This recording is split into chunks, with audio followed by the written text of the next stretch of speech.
భీమిలి మళ్ళీ కావాలి. గంటతో గొడవే కదా, అవును. మళ్ళీ గంటని తీసుకెళ్ళి ఇంకే నియోజకవర్గానికి వేయాలో తెలియదు వీళ్ళకి.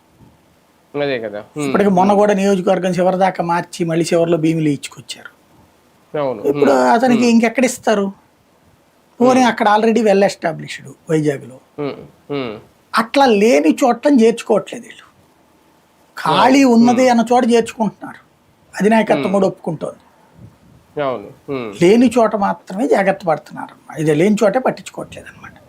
ఒక రకంగా వైసీపీకి మేలు చేకూర్చే నిర్ణయమా? ఎందుకంటే ఇప్పుడు వైసీపీలోంచి వెళ్ళాలనుకుని ఇంకెవరు వెళ్ళలేరేమో. అంటే బేసిక్గా వైసీపీలో 3 రకాలు ఉన్నారు.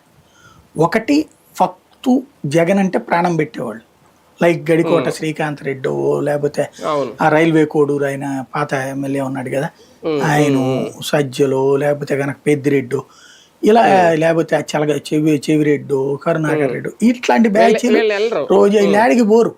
ఇది హార్డ్ కోర్ బ్యాచ్. ఆ తర్వాత మధ్యలో పదవులు పొందిన బ్యాచ్ ఉన్నారు చూడండి.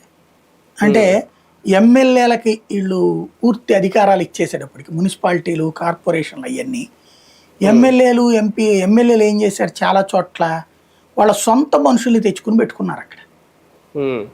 ఆ సొంత మనుషులు పెరిగిపోవడం వల్ల సమస్య ఎదురైంది, వాళ్ళతో తలనొప్పి ఎదురైంది.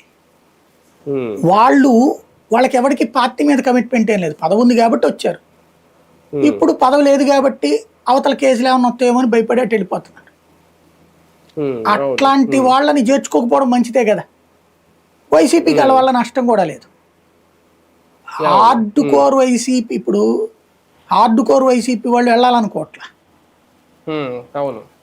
అది ఇక్కడ ముఖ్యమైనది.